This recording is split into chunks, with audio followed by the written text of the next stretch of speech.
Hello students, today's question is which of the following is the most widely accepted method of contraception in India at present? Question में बोला है कि India में most widely used contraception की method कौन सी है? So let us see from the option. A cervical caps, ये क्या होती हैं?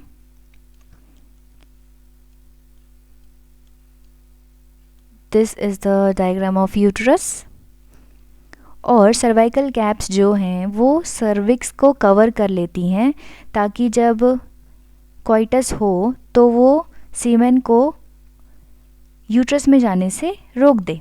लेकिन ऐसा नहीं हो पाता है क्योंकि अगर यहाँ सीमेन रिलीज़ हुआ है तो वो वजाइना की वॉल पे तो लगेगा और किसी तरीके से अगर एक ड्रॉप भी यूट्रस में पहुंच गया तो फर्टिलाइजेशन के चांसेस हैं। सो इसीलिए सर्वाइकल कैप ये होती हैं self inserting, it is self inserting in vagina on cervix. तो ये इंडिया में बहुत कम यूज़ होती हैं। B tubectomy. ट्यूबेक्टॉमी में क्या होता है कि जो फैलोपियन ट्यूब है उसको कट करके बांध दिया जाता है दोनों साइड से। जो कट करने के बाद जो दोनों एंड होगी उनको टाई कर दिया जाएगा।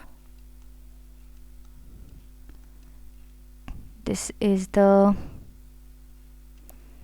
इस तरीके से ये जो पोर्शन है ये किया गया है ट्यूबेक्टॉमी।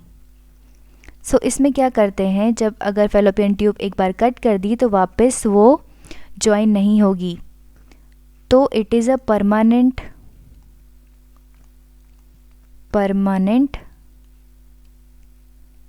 मेथड ऑफ कॉन्ट्रासेप्शन जो कि वुमेन बहुत कम करवाती हैं in India.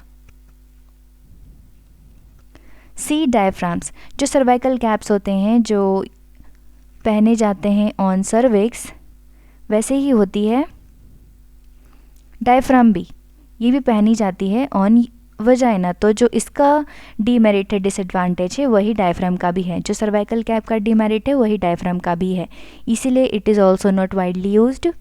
D intrauterine devices.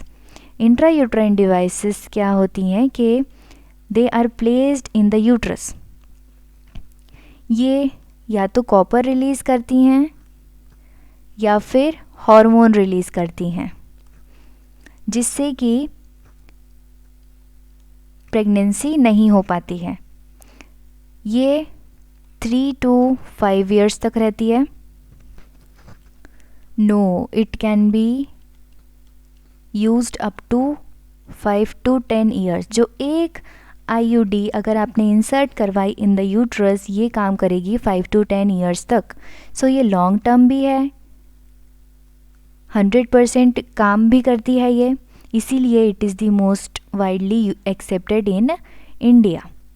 सो हमें क्वेश्चन में पूछा था यही कि मोस्ट वाइडली यूज्ड कौन सी मेथड है फ्रॉम द ऑप्शन।